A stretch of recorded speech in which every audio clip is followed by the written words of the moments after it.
I used to think the weight I carried was proof I'd lived a full life. Now I know it was just keeping me from living at all. My name is Margaret.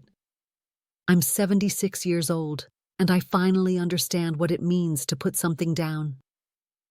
When Daniel died 3 years ago, I kept his coffee mug on the counter. Not washed, not put away. Just there, with the faint brown ring at the bottom where he'd leave that last sip every single morning for 48 years. I'd walk past it dozens of times a day, and each time it felt like a small knife turning. But I couldn't move it. Moving it felt like erasing him, and I wasn't ready to do that. I'm still not ready, if I'm honest. But I've learned that ready and necessary aren't always the same thing. The mug was just one thing. There were others. His reading glasses on the nightstand, folded exactly the way he'd leave them. The jacket on the hook by the door that still smelled like his aftershave if I pressed my face into it. The half-finished crossword puzzle book with his handwriting in the margins, those little notes he'd write to himself when he figured out a tricky clue. I kept all of it. I built a museum in my own home, and I was the only visitor, coming back again and again to look at exhibits that never changed. My daughter Sarah would visit on Sundays, and I'd see her eyes move across these things, see her mouth open like she wanted to say something, then close again. She has his eyes, Daniel's eyes, that same warm brown that could make you feel safe even in the middle of an argument. One Sunday she brought her youngest, Emma, who's 7 now, and Emma picked up the coffee mug and asked if she could use it for her juice. I actually gasped. Sarah took it from her quickly and said, "Maybe not that one, sweetheart." And I saw Emma's face crumple with confusion because how was she supposed to know that mug was somehow sacred? That night I couldn't sleep.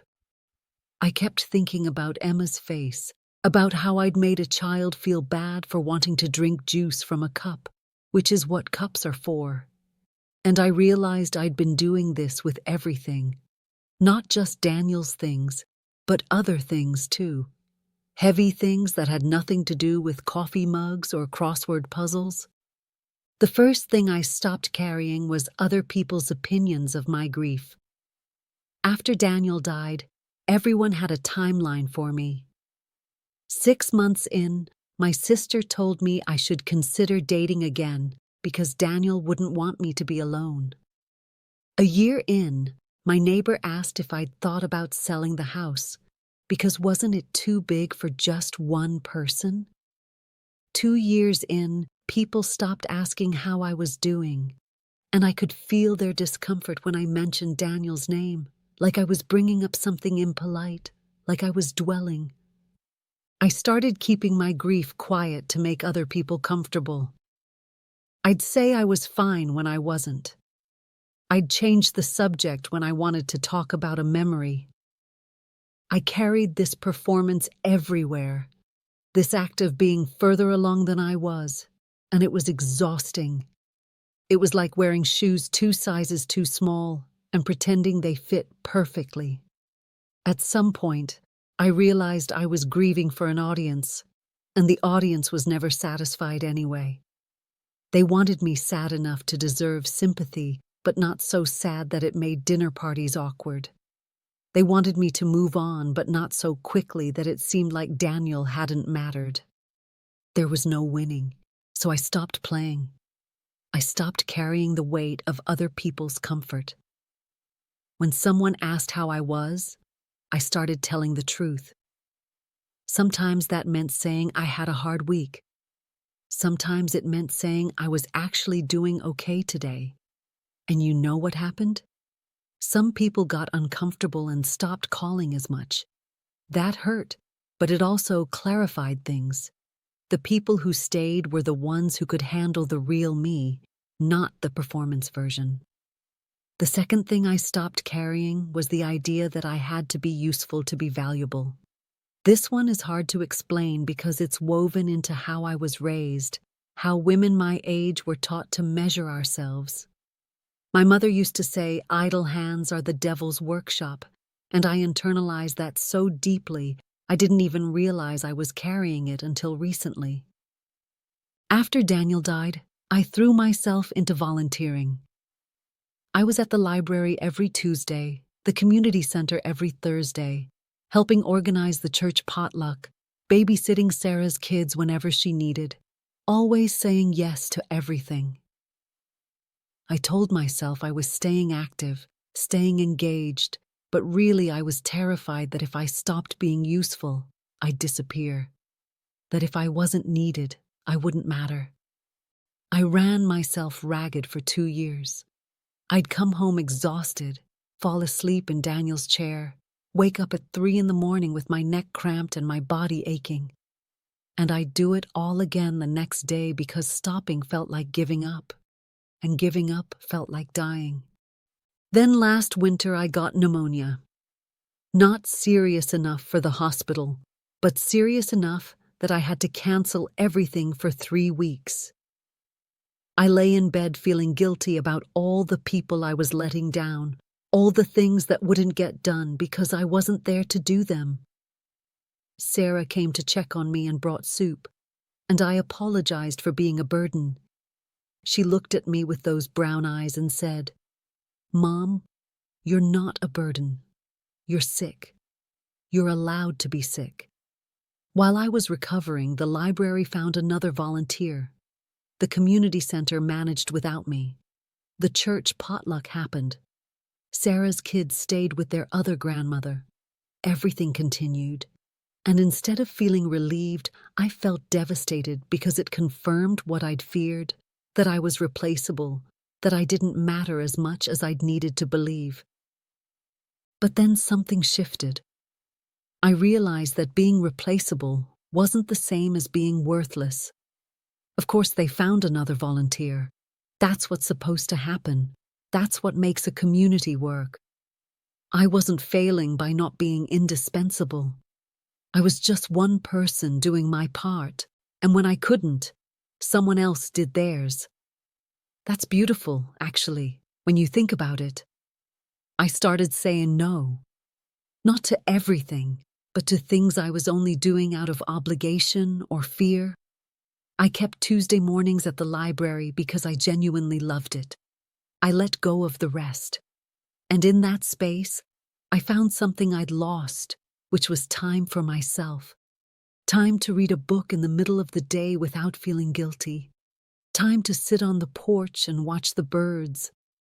Time to just be, without having to justify my existence through constant productivity. The third thing I stopped carrying was the weight of things I couldn't change.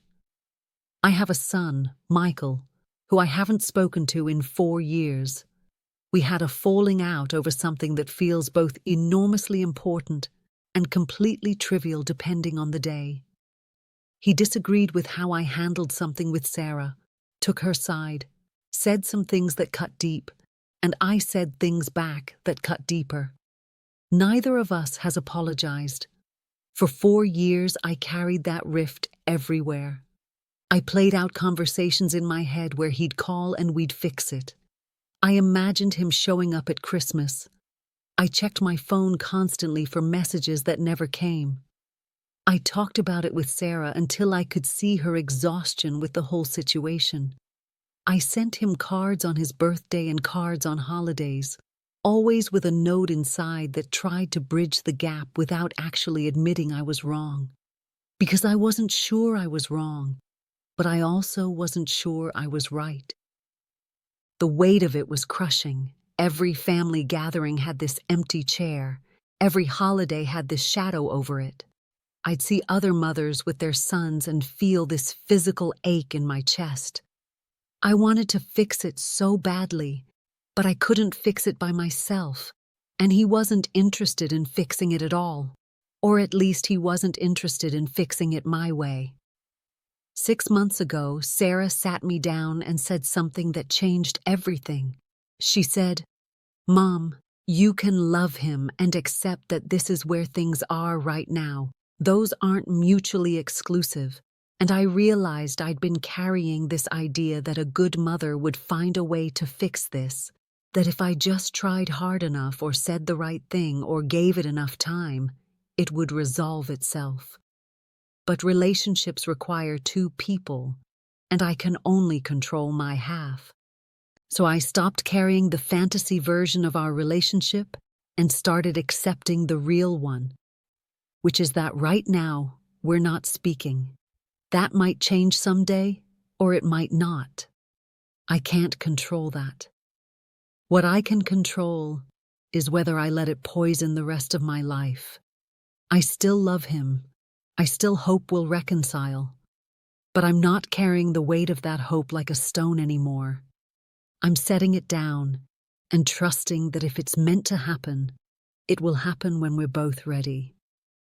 The fourth thing, the last thing, and maybe the hardest thing I stopped carrying was the person I used to be. This sounds strange, but let me explain. I was young once, though it's hard to remember sometimes. I was 23 when I married Daniel, 25 when we had Michael, 28 when Sarah came along. I was thin and energetic and full of plans. I was going to travel, maybe go back to school, write that novel everyone says they're going to write. Life was this endless stretch of time in front of me, and I thought I'd have forever to do all the things I wanted to do. Then life happened. Raising kids happened. Daniel's career happened, which meant moving 3 times in 5 years. My mother got sick, and I took care of her for 2 years until she passed. Money was tight. Then it was okay. Then it was tight again. Time did what time does, which is pass without asking permission. And suddenly I was 60 and then 70 and now 76. And most of those plans stayed plans. For the longest time, I carried this grief for the person I didn't become, the writer I wasn't, the traveler I wasn't, the accomplished, interesting, successful person I'd imagined I'd be. I'd look at my life and see all the ways it fell short of what I'd dreamed, all the things I'd sacrificed, all the compromises I'd made. And I felt like I'd failed somehow, like I'd let that young woman down. But here's what I finally understood. That young woman, that 23-year-old version of me, she made choices. She chose Daniel, and that was a good choice. She chose to have children, and that was a good choice. She chose to take care of her mother, and that was a good choice. Every single choice closed some doors and opened others, and that's not failure. That's just life. I'm not the person I thought I'd be at 76. I'm someone different. Someone shaped by love and loss and all the small decisions that add up to a life. And that person, this person I actually am, she's worth something too. She's worth more than being measured against a fantasy version that never existed outside my imagination. So I stopped carrying her, that ghost of who I might have been. I put her down gently and I said, "Thank you for the dreams, but I'm done apologizing for the life I actually lived." When I finally washed Daniel's coffee mug, I cried. I stood at the sink with hot water running over my hands, and I cried because it felt like washing away the last physical piece of him. But then I dried it, and I put it in the cabinet with the other mugs. And the next time Emma visited, I let her use it for her juice. And she drank that juice and she set the mug down, and it was just a mug again. Still special, because it was Daniel's, but not a shrine anymore. Not a weight I had to carry. My house looks different now. I moved some things, packed some things away, gave some things to Sarah and Michael's kids. I kept what brings me comfort and let go of what brings me pain disguised as memory. I can breathe easier here now. I can move through rooms without feeling like I'm navigating a minefield of grief. I'm lighter now than I've been in years. Not because I've forgotten or moved on or any of those phrases people use that don't quite capture what actually happens. I'm lighter because I stopped carrying things that were never mine to carry. Other people's expectations, impossible standards, broken relationships I can't fix alone, versions of myself that only existed in dreams. What I carry now is smaller. I carry love for the people in my life, present and absent. I carry memories that comfort rather than wound. I carry hope that's realistic rather than desperate.